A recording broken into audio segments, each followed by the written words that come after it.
Mana ada penyihir sholawatan gitu.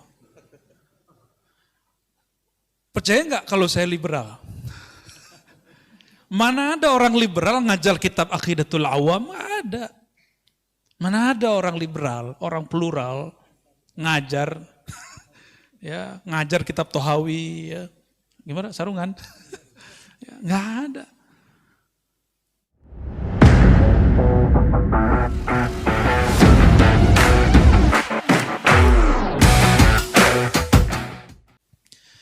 Baik sahabat-sahabat, saudara yang makan Allah. Terima kasih tadi sudah dimulai dengan Abu Nawas, Pak. Kayaknya Bapak Abu Nawas ini kali ya. Kita masuk ke hikmah. Di hikmah saya, hikam yang ke-20. Kalau di situ 28 ya. Jadi beda cetakan, beda ini.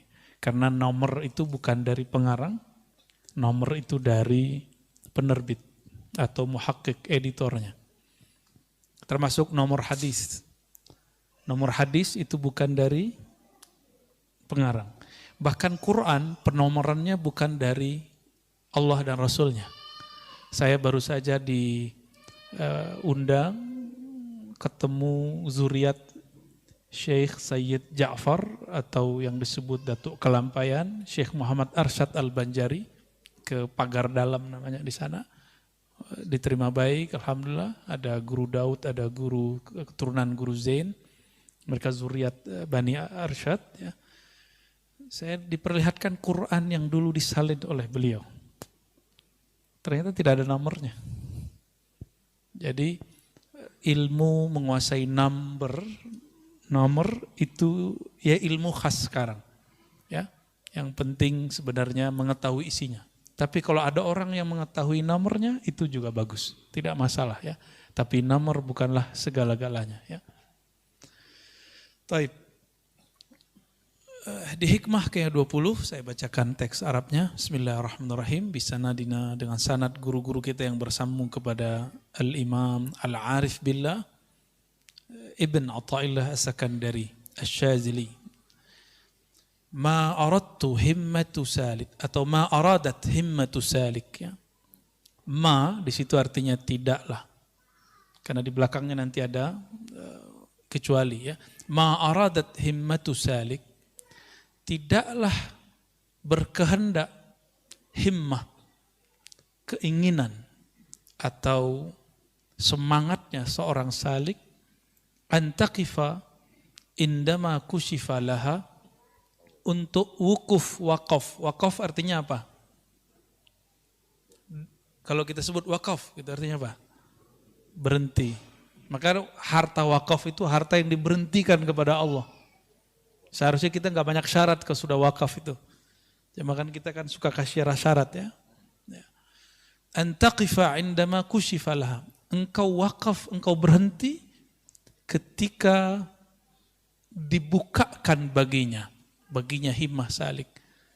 Maksudnya begini, kita kalau zikir, kalau ngaji, kalau belajar sholawat, nanti mengalami pengalaman spiritual, itu ada bisikan atau kadang-kadang batin kita dibuka oleh Allah, kadang-kadang kita keasikan di situ.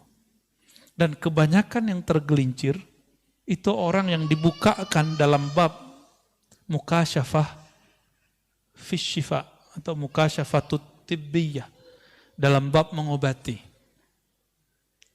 Ini banyak. Atau dalam bab kashful uyub, dibukanya aib orang lain. Kita banyak yang senang di situ. Tapi sekarang untuk kasyaf nggak perlu pakai ilmu rohani, cukup buka YouTube. Ya, mau lihat nih si orang nih buruknya apa, kesesatan si fulan. Jangan percaya. Jangan percaya. Ya. Karena itu YouTube. Ya. Ya. Sepakat ya? Buka FB. Oh, di FB begini. Jangan percaya. Jangankan bagian sosial media, bahkan pengalaman rohani pun gak boleh berhenti. Gak boleh percaya di situ. Karena di dalam batin akan ada yang memanggil. Akan ada yang memberikan irsyad. petunjuk. Apa katanya? Illa wanadathu hawatiful haqiqah. Orang-orang yang mengikuti was-was tadi, ya, ilham-ilham al-YouTubiyah, ilham-ilham al-Facebookiyah dan sejenisnya, apalagi ilham-ilham nafsiyah. Ya, khatir, namanya khatir, masuk ke hati, masuk ke pikiran, bikin gelisah. Dan salah satu yang paling berbahaya adalah ciri-ciri dari syaitan dan nafs jiwa, munculnya syak, itu pertama. Yang kedua, su'uzzan, buruk sangka. Yang ketiga, gelisah. Nah, turunannya nanti tengkar sama orang, berselisih sama kawan. Bisa-bisa rumah tangga pecah. Bisa-bisa pertemanan rusak. Tengkar di sosial media. Coba lihat tuh yang tengkar di komentar YouTube. Yang tengkar di komentar Facebook. Sama aja itu nasibnya. Ya. Mau pro atau kontra, saya menyarankan jangan main di situ. Ya.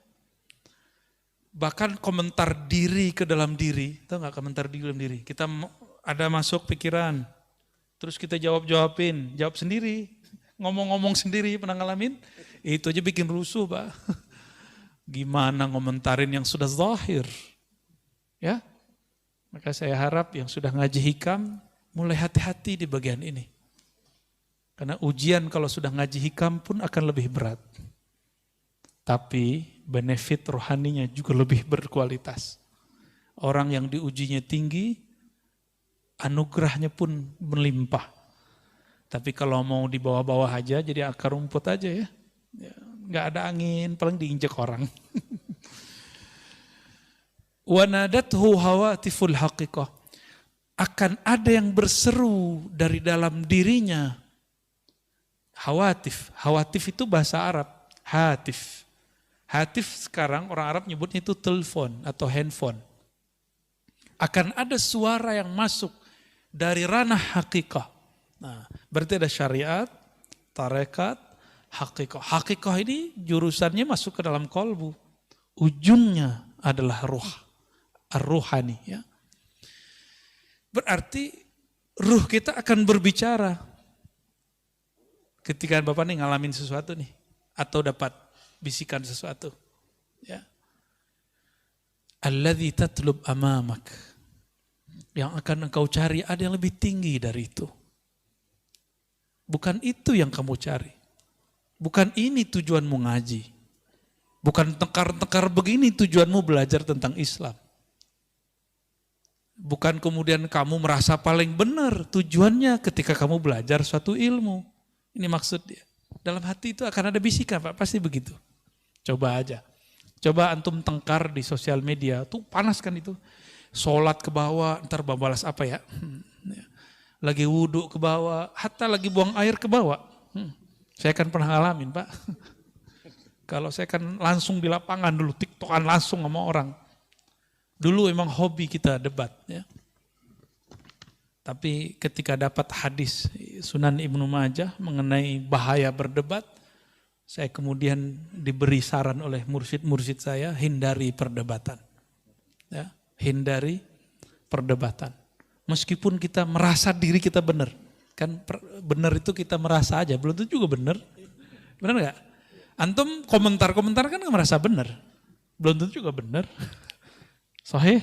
Al-haqqu min rabbika, kebenaran mutlak hanya milik Allah Subhanahu wa taala. Ini yang kita pegang. Ayatnya sampai lebih dari sekali itu Allah berbicara begitu. Al-haqqu min rabbika. Al-haq, kebenaran mutlak hanya milik Allah. Itulah al-haq, itu turunannya hakikah. Ya, turunannya hakikah. Merasa benar beda dengan kebenaran itu sendiri. Ya. Oh, ini dalilnya. Tidak semua orang yang berdalil, pemahaman dalilnya benar. Karena dalil dan pemahaman itu dua hal yang berbeda. Masih ingat yang ngebom di Bali, itu pakai dalil nggak? Ya, itu Samudra punya dia, karena namanya Imam Samudra. Serius, Pak? Itu Imam Samudra pakai dalil dia. Semoga Allah mengampuninya. Ya. Maksud dia mungkin benar, dia berjuang untuk agama Allah. Tapi kenapa dia ngebom orang yang belum kenal Allah? Yang dibom non-muslim. Masih mending tuh, Indonesia masih mending. Ya, mungkin sudah ada beberapa yang ngebom sesama muslim.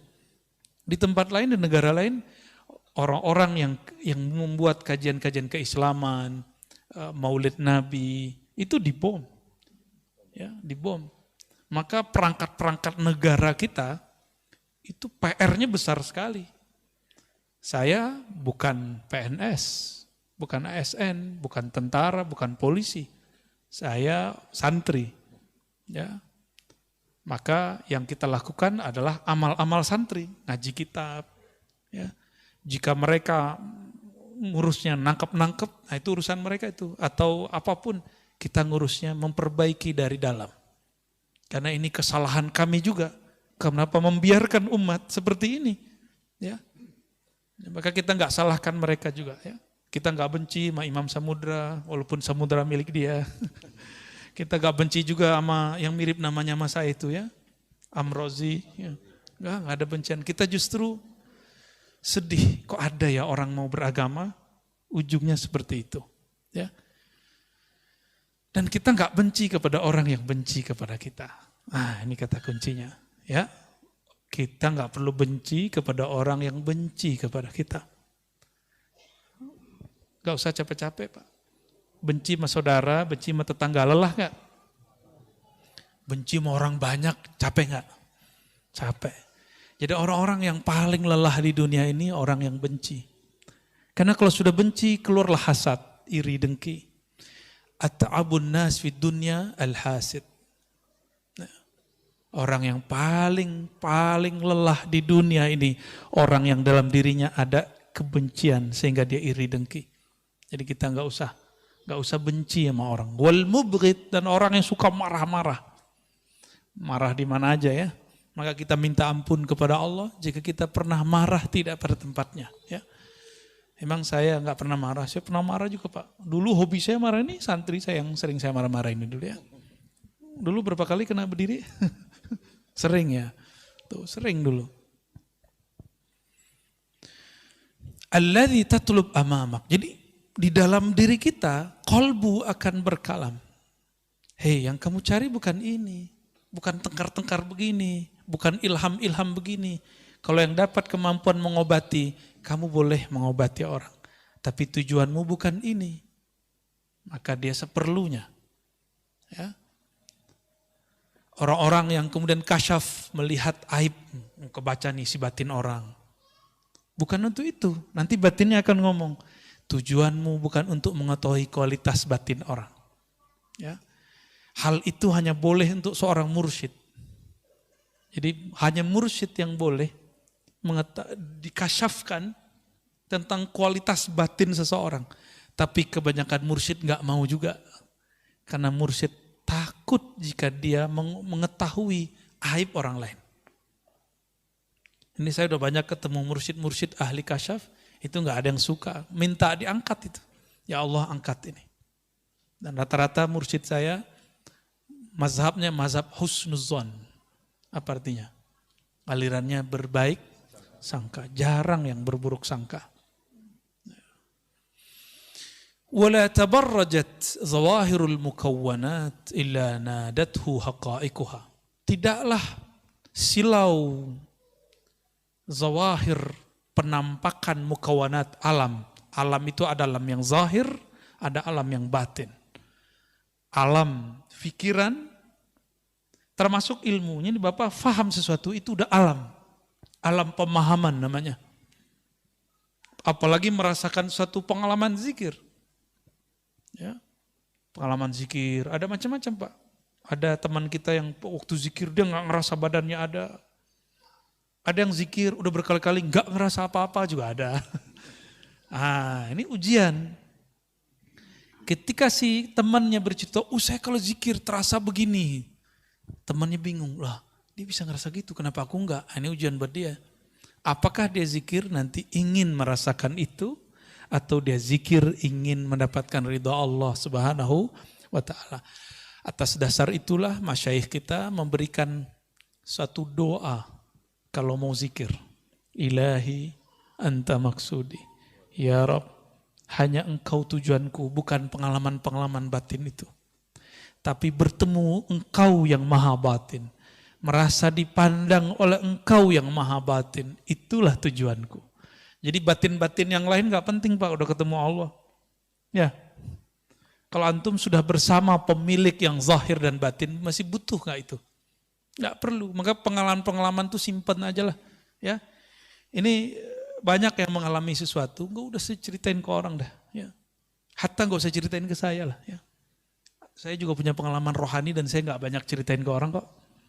Tapi yang penting-penting saya ceritakan. Untuk apa? Untuk tarbiyah. Bukan untuk apa-apa juga. Ya. Simpan aja, tulis sendiri, jadikan diary. Dari pengalaman rohani. Nanti kalau sudah berapa lama antum dikasih petunjuk oleh Allah. Mana yang dari setan, mana yang dari halu. Ada yang halu loh Pak. Ya. Serius ada yang halu. Namun kalau orang sudah mengerti bab ini, dia akan tahu ya, secepatnya, nggak lama. Ya. Nah, di sini kita harus hati-hati. Apa bisikan yang di dalam hati ketika kita kasyaf, ketika kita melihat sesuatu? Innama nahnu fitnatun fala takfur. Itu semua yang kita lihat dia akan berbicara secara sir. Kami yang engkau lihat ini, kami yang engkau alami ini, kami yang engkau peroleh ini hanyalah ujian. Fala takfur, jangan kufur nikmat. Jangan kufur nikmat. Ya, banyak yang kufur nikmat di situ. Ya.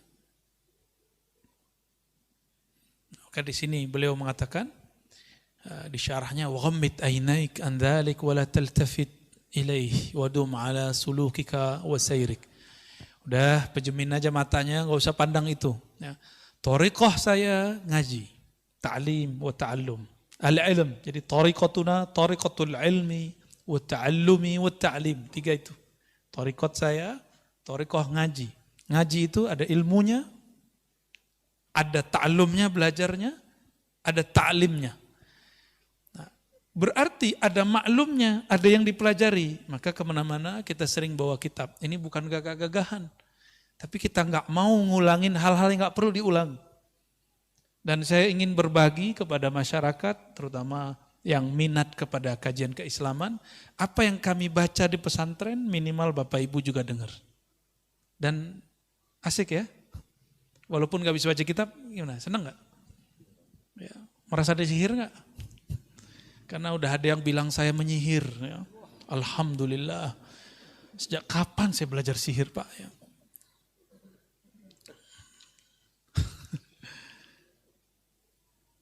Dan antum percaya nggak aneh penyihir? Hah? Percaya nggak? Mana ada penyihir sholawatan gitu? Percaya nggak kalau saya liberal? Mana ada orang liberal ngajar kitab Aqidatul Awam? Ada. Mana ada orang liberal, orang plural ngajar, ya ngajar kitab Tohawi, ya gimana sarungan? Ya, nggak ada.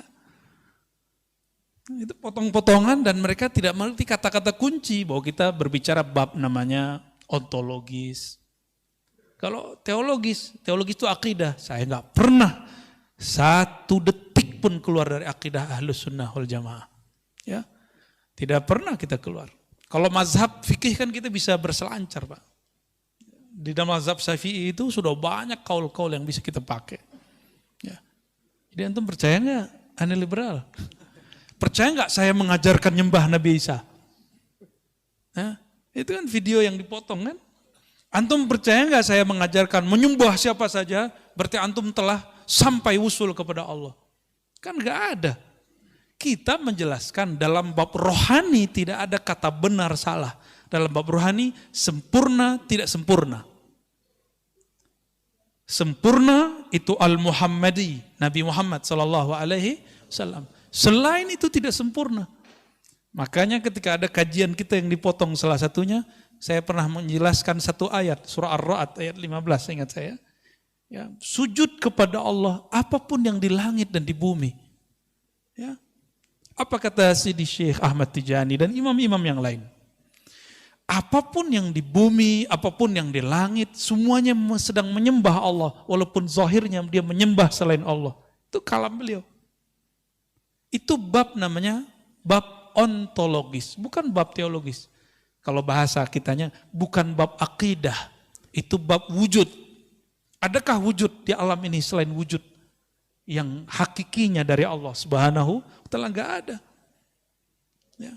Giliran kita saudaraan begitu, mereka nggak berani serang Syekh Ahmad Tijani, tapi serang Ar-Razi. Ya. Karena takut juga dia ya. Gimana? Antum percaya nggak aneh ngajarin nyembah Nabi Isa? Itu kan kekonyolan yang diilmiah-ilmiahkan ya. Nah, kita nggak mau lah seperti itu. Husnuzon kepada orang itu. Kalau nggak ngerti tanya langsung. Ya.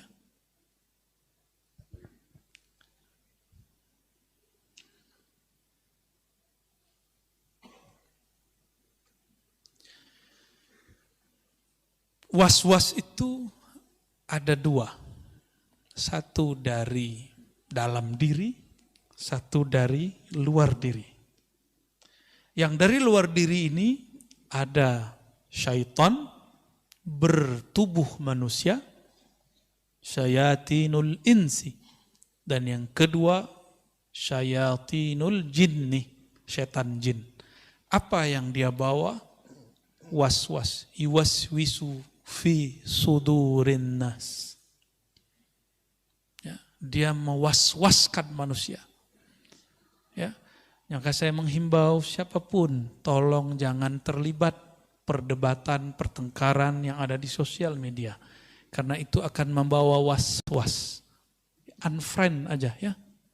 Saya pernah menyampaikan dalam kajian Mukhtasar Ihya, imam kita Imam Syafi'i. Ini mazhab Syafi'i bukan?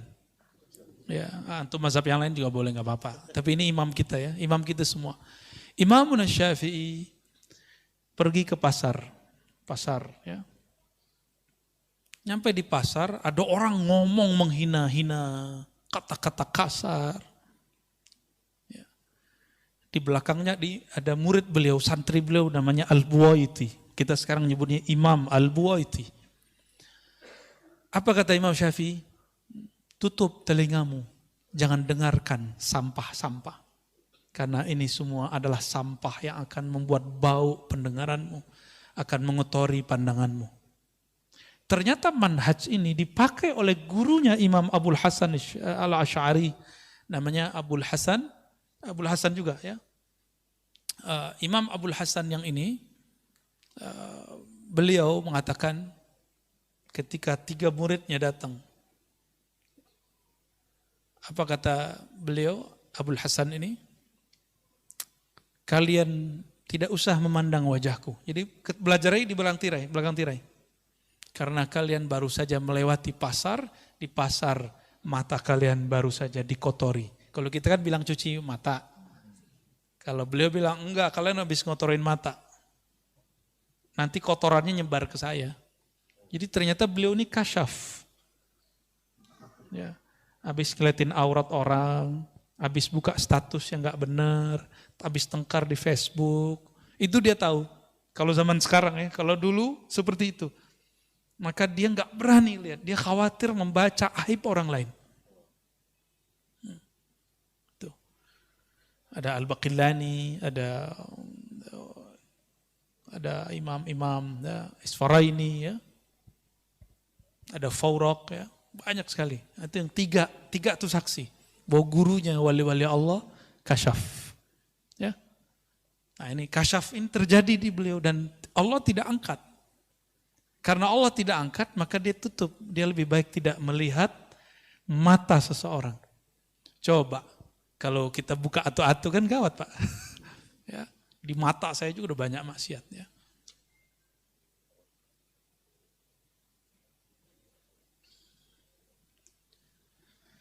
Ya itu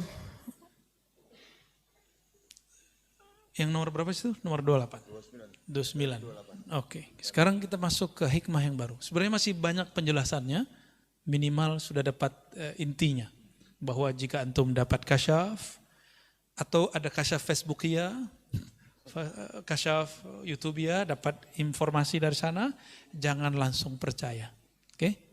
Nah, ini penting sekali. Penting dalam beragama. Capek ya. Nggak perlu, tidak membuat hati kita tenang, tinggalkan. Sepakat? Ya. Oh, dia memancing emosi saya. Nah, ini ujian buat kita. Ya, maklum sih manusiawi ya. Makanya sebaiknya daripada debat hindari. Jangan ketemu, nggak usah ketemu. Oh, kita diremehin mah dia, harga diri gua di mana kan gitu. Ya itu, ujian antum di situ, merasa diri berharga. Ya. Bismillahirrahmanirrahim. Hikmah yang berikutnya 29. Di kitab saya 21 ya. Kitab saya cetakan Darut Taqwa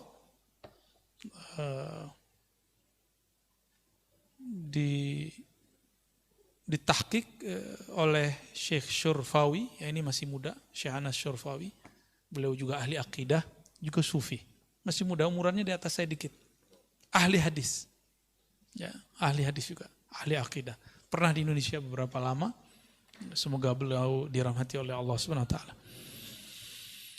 Talabuka minhu ittihamun lahu wa talabuka lahu ghaibatun minka anhu wa talabuka li ghairihi li qillati hayaika minhu wa talabuka min ghairihi li wujudi bu'dika anhu.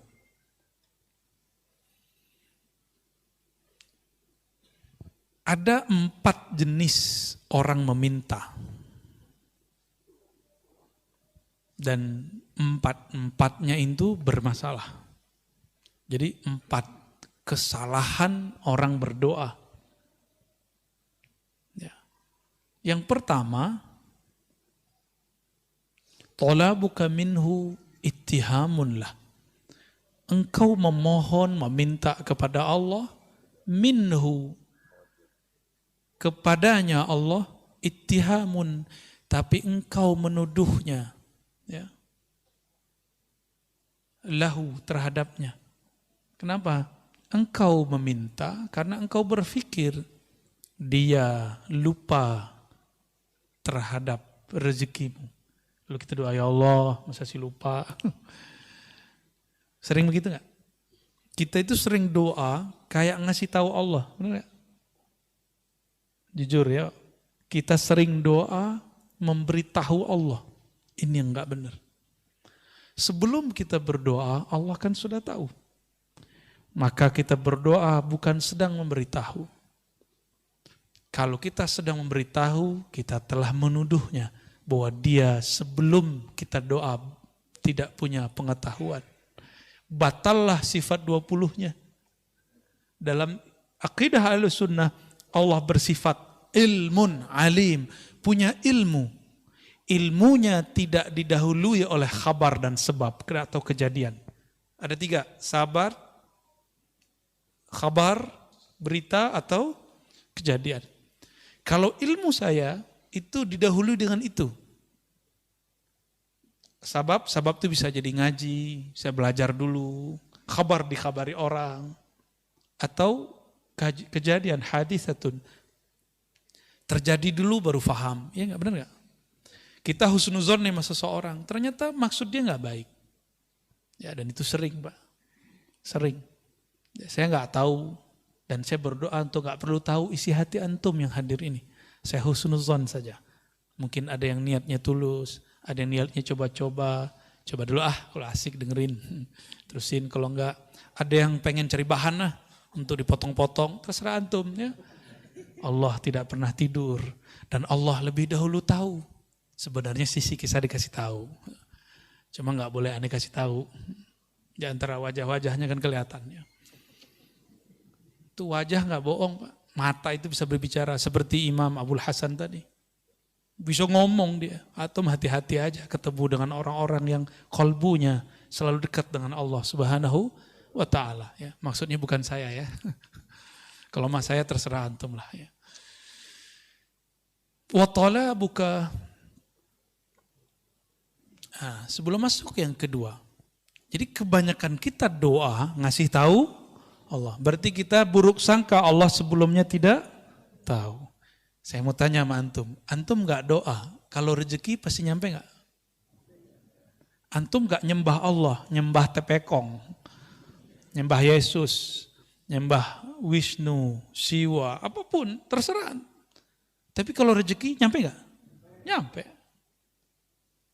Jadi jangan heran kalau ada di Indonesia, apa istilahnya 9 naga, lebih kaya. Ya wajar mereka rajin nyari kok. Kita kan ngomeng doang, ngemeng ya. Kita cuma bisa komentar-komentar, oh 9 naga, 9 naga. Kita nggak mau seperti mereka mencari. Alasannya zuhud. Ya.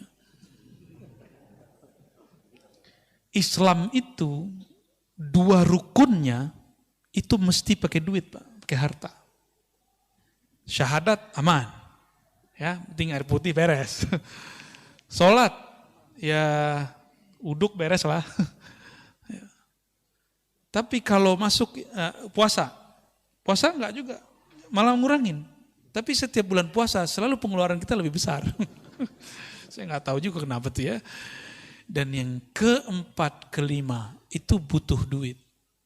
Bahkan seakan-akan Allah berpesan, kamu carilah dunia supaya kamu bisa berbagi. Itulah pesan dari rukun Islam yang keempat.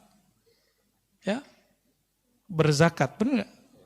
Coba antum kalau nggak nyari duit gimana? Bisa berbagi nggak? Tapi ada tauhid di situ. Wa mimma razaqnahum yunfikun. Nahnu narzuquka. Kamilah yang menghantarkan rezeki kepadamu. Zahirnya pekerjaan, zahirnya dapat hadiah, zahirnya dapat gaji, zahirnya dapat untung dan segala macamnya. Batinnya Allah lah yang menyampaikan. Karena tidak ada di alam ini kecuali imma fi'lullah wa imma sifatullah wa imma ismullah. Di alam ini cuma nama, sifat, perbuatan Allah. Itu aja yang kita lihat. Ya. Jadi mulai malam ini kalau berdoa, katakan di hati, ya Allah yang maha mengetahui isi hatiku. Yang maha mengerti apa yang aku minta. Sebelum aku meminta, engkau telah tahu apa yang aku perlukan. Aku ingin bermanja-manja bermunajat kepadamu. Tuh, inilah pembukaan Hizib Bahar. Allahumma ya Allah, ya Alim, ya Azim, ya Halim. Anta Rabbi wa ilmuka hasbi. Fa ni'mal Rabbu Rabbi wa ni'mal hasbu hasbi. Terjemahan bebasnya kayak tadi Pak. Itu teks Arabnya begitu, tapi terjemahan bebasnya kayak tadi. Ya. Saya sudah lama doa Tat. Belum dikabulkan. Nah, berarti antum nuduh Allah nggak denger atau nuduh Allah lupa. Kayak proposal aja.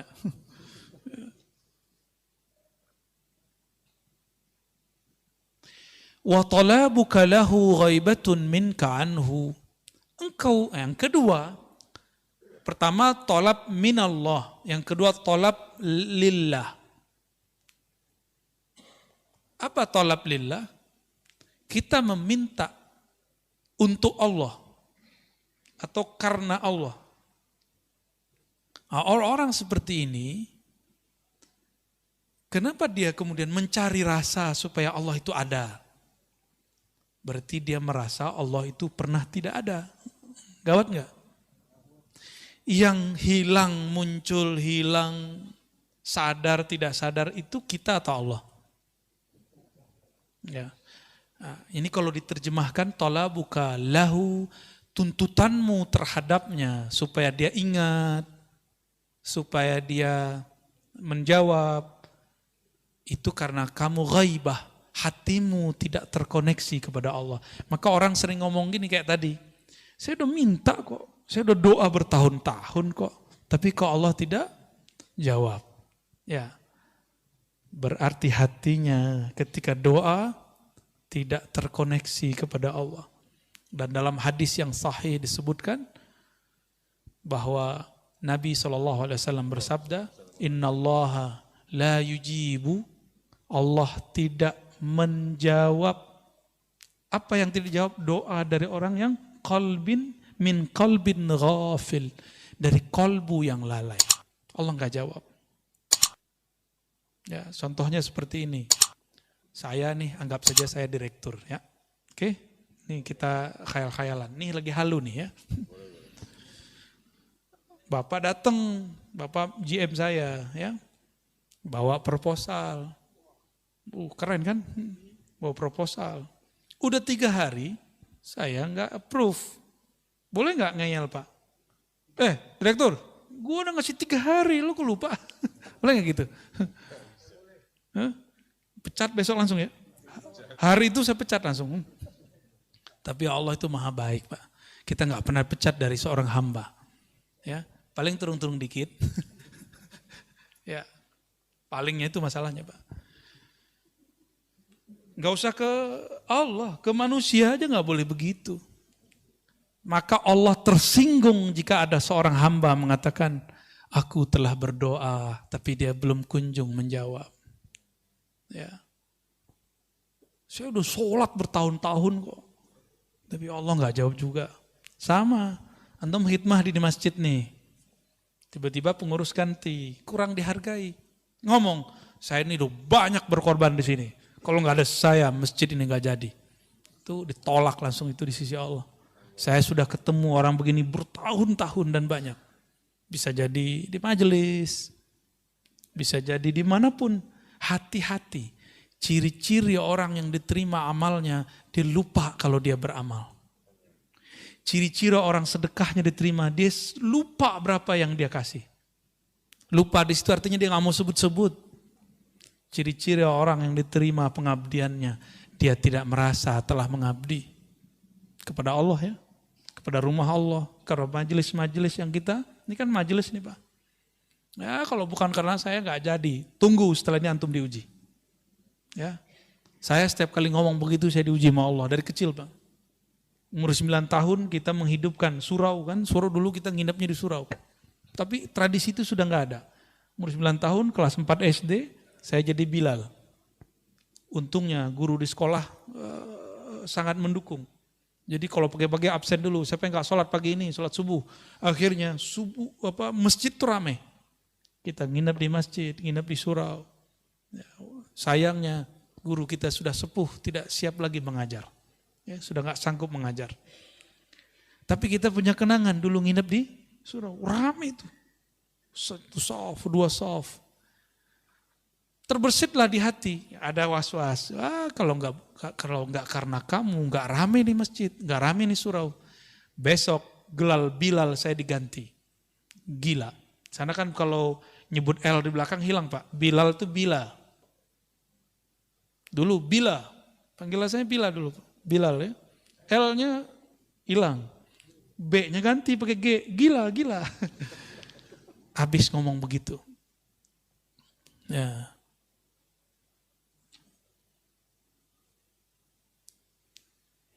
Yang ketiga, talabuka li ghairihi.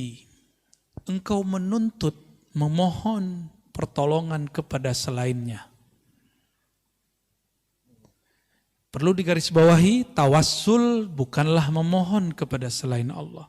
Tawassul itu hanya meminta kepada Allah. Terus kenapa perlu menyebut nama guru-guru?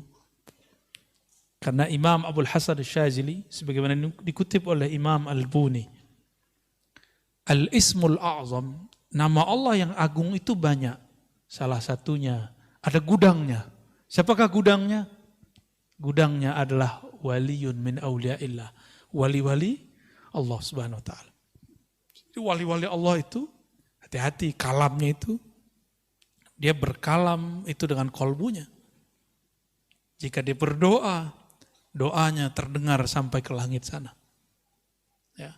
Kenapa? Karena dia berdoa, nafasnya selalu ingat kepada Allah Subhanahu wa taala. Ya. Yang paling dekat kepada Allah kan ruh kita. Dan ruh itu terhubung erat dengan nafas. Terhubung erat dengan nafas ini. Maka ada namanya zikir anfas. Zikir nafas ya. Saya baru saja mendapatkan ijazah Thariqah Aidurusiyah ya, dari salah satu guru kita. Dan di situ ada zikir anfasnya. Ada zikir anfasnya, zikir nafas. Sebagaimana di Thariqat Samaniyah ada Naqsyabandiyah, ada Syaziliyah, dan Thariqat lain ada. Ya. Jadi kita bertawassul bukan meminta kepada selain Allah, hanya meminta kepada Allah. Ya. Oh, tawassul cuma boleh kepada orang yang hidup dan hadir, Ustaz. Kan gitu kata orang. Apa jawabannya? Di hadis Imam Tirmizi tidak disebutkan hidup dan hadir.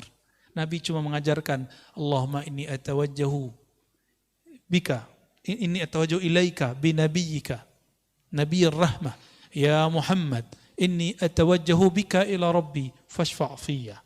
Atau fashfa' faqdi hajatinya. Ya Allah, aku memohon kepada engkau dengan kemuliaan nabimu, Nabi rahmah. Wahai Nabi Muhammad sallallahu alaihi wasallam, aku bertawassul kepadamu, berwasilah, bermediasi denganmu dalam memohon kepada Allah. Mohonnya ke siapa? Ke Allah.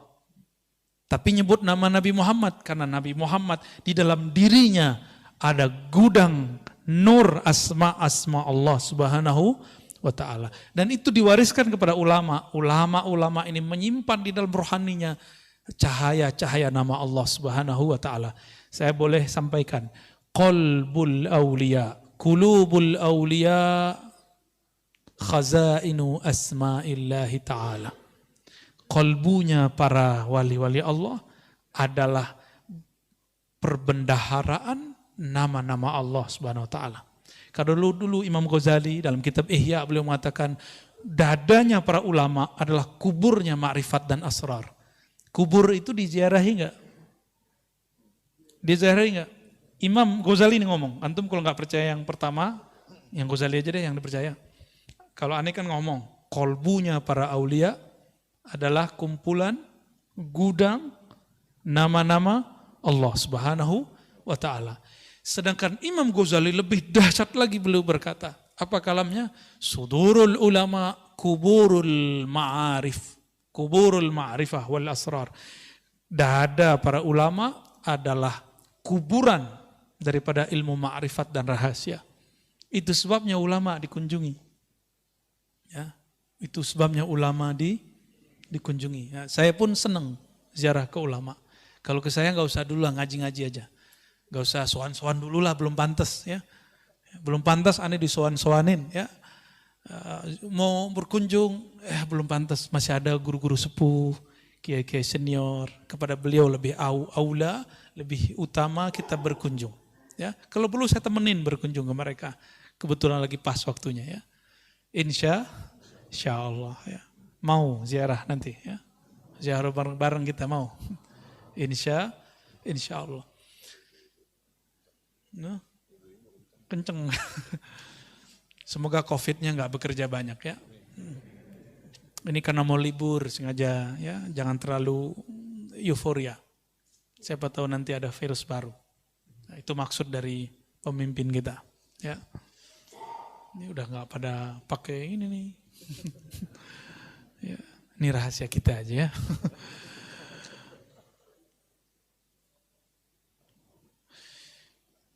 Engkau memohon kepada selainnya likillati hayaika minhu, karena engkau tidak tahu malu. Enggak tahu malu, udah tahu semuanya dikasih oleh Allah.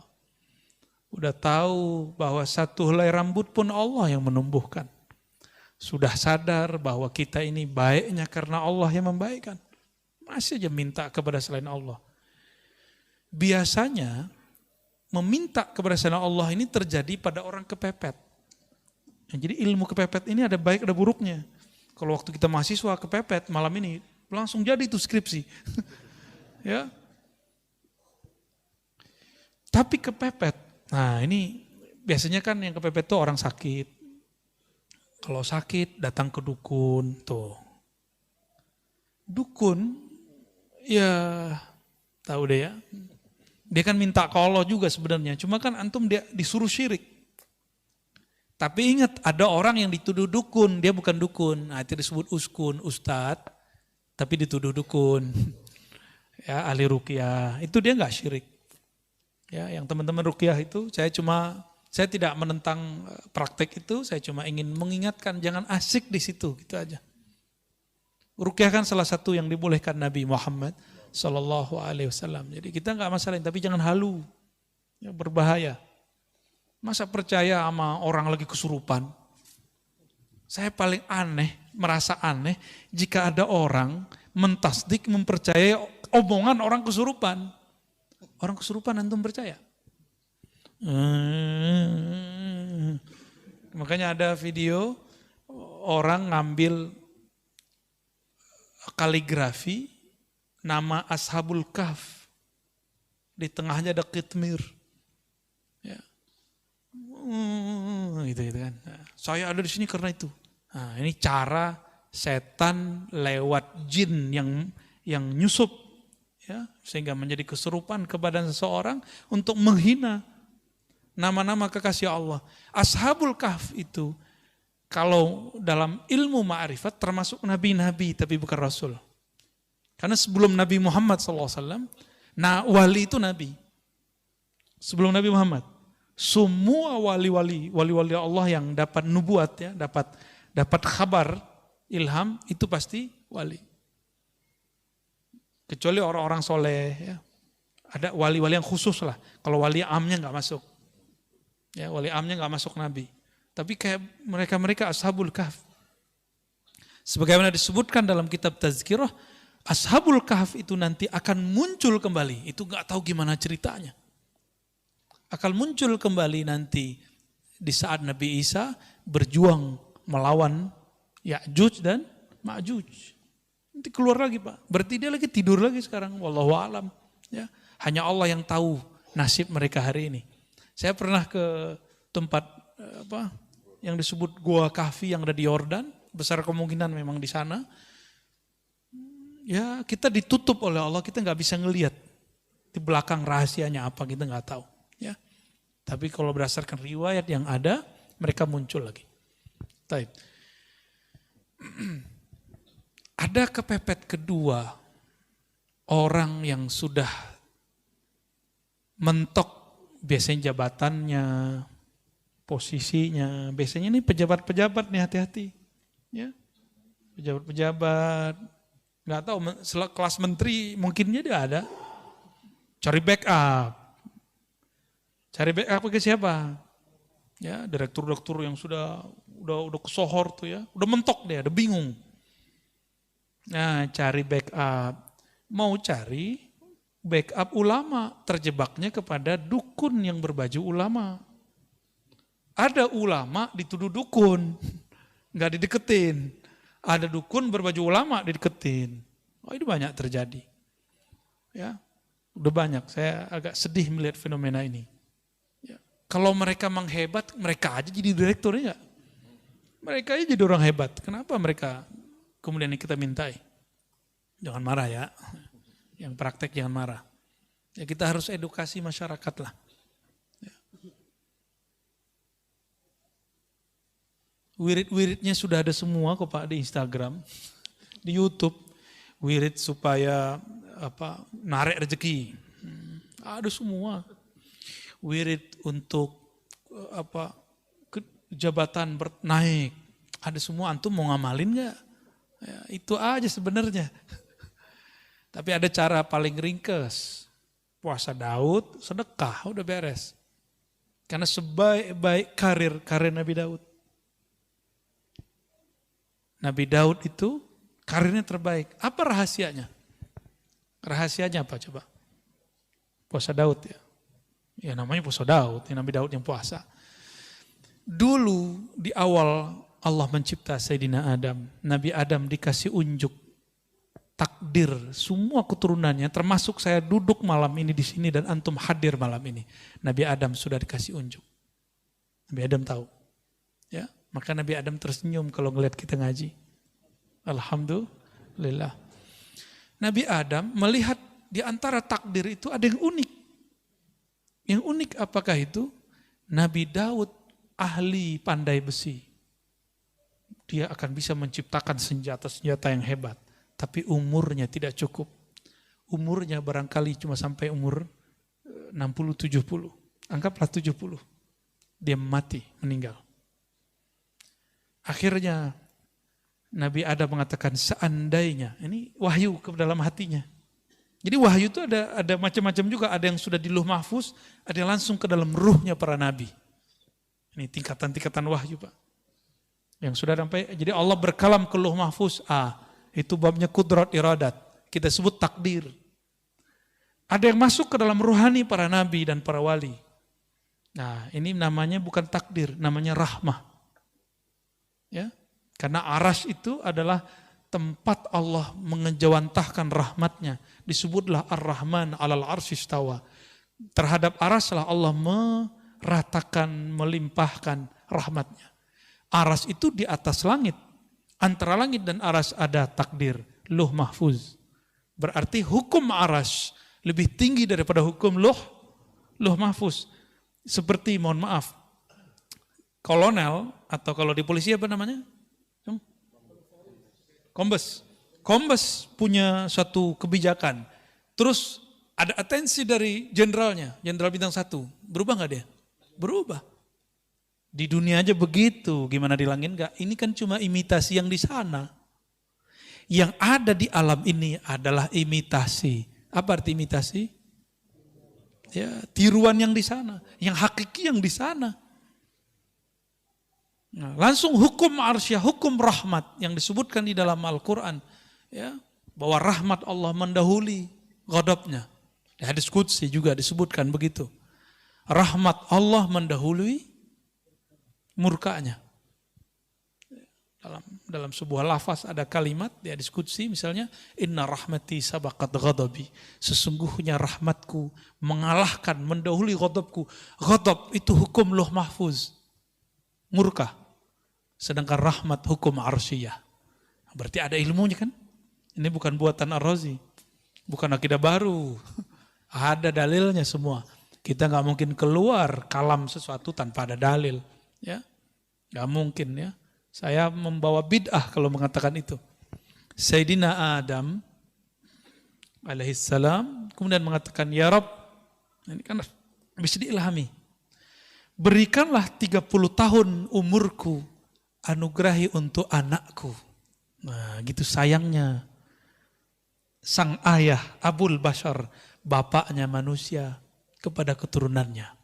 Benar gak sayang sama anak? Kita ngeliat anak kita sakit, apa kita ngomong, ya Allah, kalau kau mau ambil saya aja.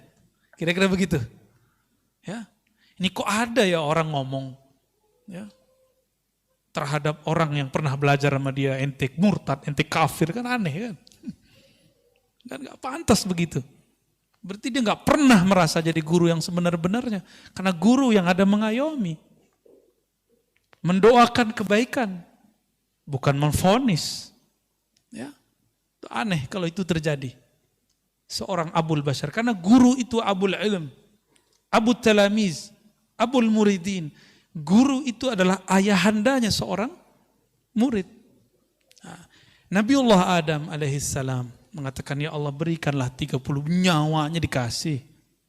Bukan hanya doa, nyawa dikasih Pak. Antum ada yang begitu? Saya melihat sosok itu ada di Imam Sya'rani. Imam Sya'rani ketika melihat ada jamaahnya, muridnya sakit, dikatakan, ya Allah, daripada dia yang sakit, saya aja yang sakit. Ada muridnya ketimpa apa, masalah apa, selalu dia mengatakan, ya Allah, takdir dia pindahkan kepadaku, biar aku yang nanggung, kalau dia nanggung dia kafir. Dia putus asa kepada rahmatmu. Dan saya ketemu beberapa wali-wali begitu di negeri ini. Di negeri ini Pak. Makanya alhamdulillah negeri kita masih ada yang nanggung maksiat kita. Masih ada yang nanggung bala bencana yang disebabkan oleh salahnya kita. Masih ada. Antum bersyukurlah. Ya, jangan suzon lagi kepada orang-orang. Ya, tidak ada orang dimasyhurkan sebagai wali kecuali Allah mengizinkan dia memang seorang wali. Ya, walaupun nanti ada yang menentangnya. Akhirnya Sayyidina Adam, takdir rahmah mengalahkan takdir kudrat iradat. Diberikanlah 30 tahun. Apa yang terjadi? Setelah umur itu dikurangi, berarti umur Nabi Adam berkurang. Datanglah malaikat maut mengatakan, Mas Adam, sekarang saya datang mau menjemputmu. Jemput gimana nih? Kan jatuh gue masih ada 30 tahun lagi, kira-kira begitu. Loh kan bukannya dikasih sama anakmu, udah dipindahin, di Lauh Mahfuz sudah diganti. Oh nggak bisa, saya lupa, nggak ada saya ngomong begitu. Itulah awal nisyan ya waqa ala Sayyidina Adam. Awal kelupaan terjadi pada Nabi Adam. Atas dasar itulah kata Nabi Muhammad SAW, keturunan Nabi Adam pasti akan lupa. Lupa sama Allah, lupa sama Rasulullah, lupa sama anak bini ya. Lupa, emang dari sono. Mau gimana lagi? Hukum rahmah terjadi lagi. Nabi Adam ini kan posisinya lebih tinggi dari malaikat maut. Ya Allah, saya lupa. Menurut saya masih ada 30 tahun lagi. Ya udah, 30 tahun lagi Nabi Adam hidup. Malaikat maut pensiun dini. Diundur. Ya udah, gua ngalah deh. Mundur malaikat maut. Ya, lucu juga Pak. Jadi ada semacam negosiasi juga di alam sana. Ya. Menarik nggak cerita begitu? Dongeng apa lagi nih Arazi? Hadisnya sahih kok. Cuma saya ceritakan dengan bahasa kita malam ini. Itu aja bedanya. Ya. Terus Nabi Daud, ini yang jarang diceritakan. Kenapa kemudian Nabi Daud puasanya sehari puasa, sehari tidak? Itu asrarnya ada rahasianya. Untuk menebus hukum rahmah itu, as-saumuli, puasa itu milikku. Milikku ini hukum rahmah. Maka cara Sayyidina Daud untuk berterima kasih kepada Allah, berterima kasih kepada Nabi Adam, dia berpuasa, puasa Daud. Jadi antum kalau mau ada yang diniatkan ya untuk memperpanjang sesuatu, nah ini kita buka aja rahasianya ya. Ingin mendapatkan sesuatu, ya sifatnya duniawi atau ukhrawi, bahkan makom-makom kewalian. Puasa Daud.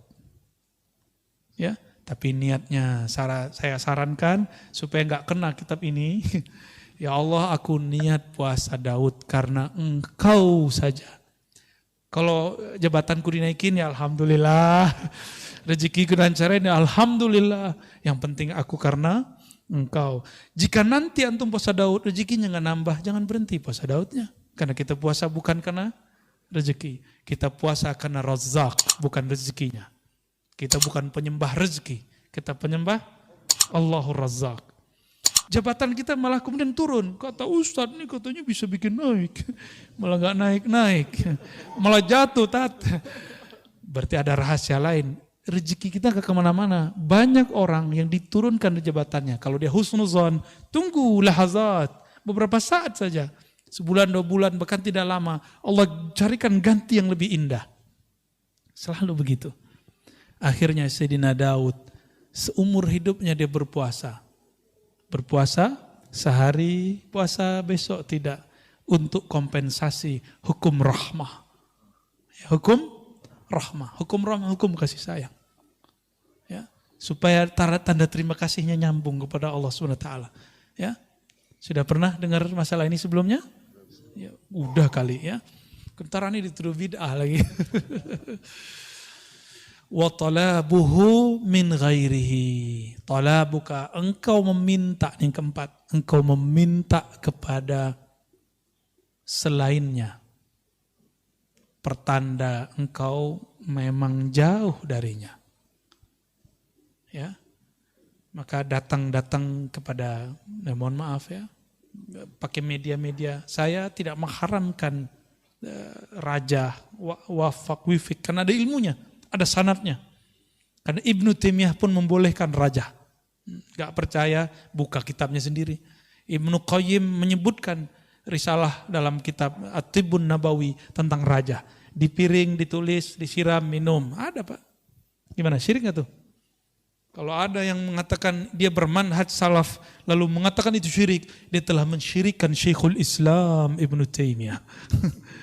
Ya, mensyirikkan Syekhul Islam Ibnu Qayyim Al-Jauziyah. Berani. Kalau Ar-Razi ente berani syirikan, tapi Ibnu Taimiyah berani enggak ente syirikan? Ya. Kalau Ar-Razi silakan dibid'ahkan, tapi berani kamu membid'ahkan Ibnu Qayyim Al-Jauziyah?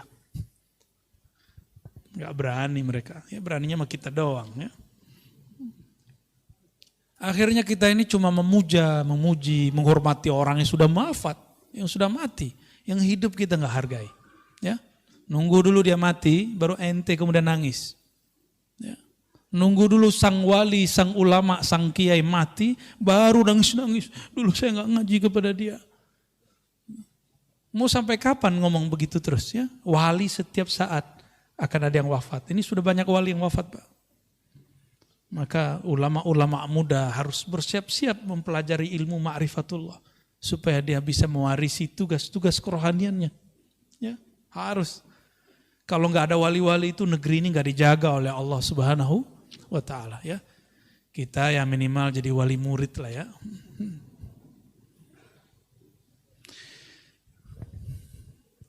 Kenapa orang gelisah? Tahu kenapa orang gelisah? Karena jauh dari Allah Subhanahu. Tapi Allah pernah jauh nggak dari manusia? Allah nggak pernah jauh. Berarti jauh itu ada pada rasa dan pengetahuan. Karena pengetahuannya tidak ada tentang Allah, maka rasanya tidak dekat kepada Allah. Pengetahuan itu bahasa Arabnya ma'rifah. Kumpulannya disebut ilmu. Ya. Jika diamalkan muncullah rasa. Jadi apa yang disebut rasa? Zauq. Zauq itu adalah natijatul amal bil ilm. Buah dari mengamalkan satu ilmu muncullah rasa. Sudah tahu sholawat itu wajib. Bahkan sebelum ada hukum sholat, sholawat sudah wajib. Ya kan kita dipotong juga tuh sama orang. Suek juga tuh orang ya. Apa jadi potong? Kita mengatakan bahwa sholawat itu lebih wajib daripada sholat. Maksudnya sebelum ada sholat diwajibkan kepada manusia, Allah sudah bersolawat. Allah itu qadim. Itu makna dan disebutkan di kitab ini juga ya. Allah itu qadim. Dan Allah dengan kekodimannya. Qadim itu maha terdahulu, maha awal, bahkan tidak berawal. Belum ada langit, belum ada bumi, belum ada aras, belum ada surga, belum ada neraka, belum ada. Salat ente belum ada. Ya, belum ada, zakat kita belum ada. Allah sudah bersalawat, innallaha malaikatahu yusalluna 'alan nabi. Sesungguhnya Allah telah bersalawat ya.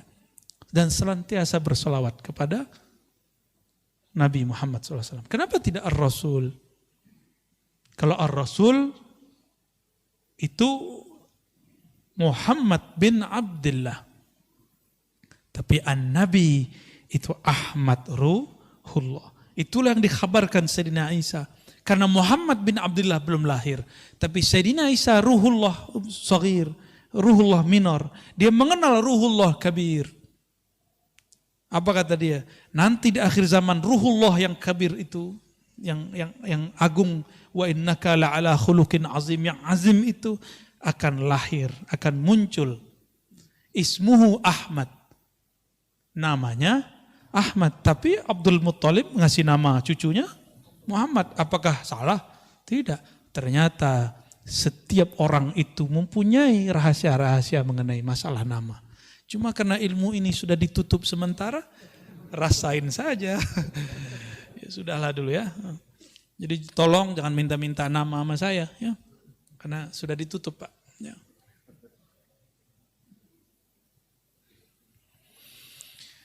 Kalau udah kenal sama Allah, kalau kenal seseorang, udah kenal nih, orang tua kenal sama anaknya. Anaknya nggak perlu minta, orang tua kirim nggak? Keperluan anaknya, belum? Ya. Anak-anak nggak perlu ngasih tahu SPP Pak, langsung bayar. Jajan harian Pak, nggak perlu ngomong, langsung dikirim. Itu baru kenal kepada ayah, kenal kepada anak. Kira-kira menurut antum lebih dekat Allah kepada hamba atau orang tua kepada anaknya? Maka orang-orang yang mengenal Allah, dia malu berdoa dengan cara yang 4 tadi. Dia pun kalau berdoa, doanya doa manja. Doanya doa manja. Ya seperti anak kita tiba-tiba nelfon nangis, Pak. gak ada jajat. Padahal jajatnya udah ada, cuma habis duluan. Seperti itu, karena dia bermanja-manja, sekedar ingin melepas rindunya kepada orang tuanya. Seperti itu lebih kurang. Ya, maka berdoalah karena bermanja-manja kepada Allah Subhanahu wa ta'ala. Jangan berdoa itu lagi intimidasi Allah. Ya Allah, saya udah doa nih, udah 2 tahun doa. Masih jomblo aja. Ya Allah, ya Allah. Allahumma sholli ala Sayyidina Muhammad. Maka pensyarahnya Imam Ibnu Abbad, beliau mengatakan, فَالطَّلَبْ كُلُّهُ عِنْدَ الْمُوحِدِينَ الْعَارِفِينَ مَعْلُولٌ. Meminta dengan cara intimidasi, dengan suuzon kepada Allah, itu pertanda bahwa ada cacat di dalam dirimu.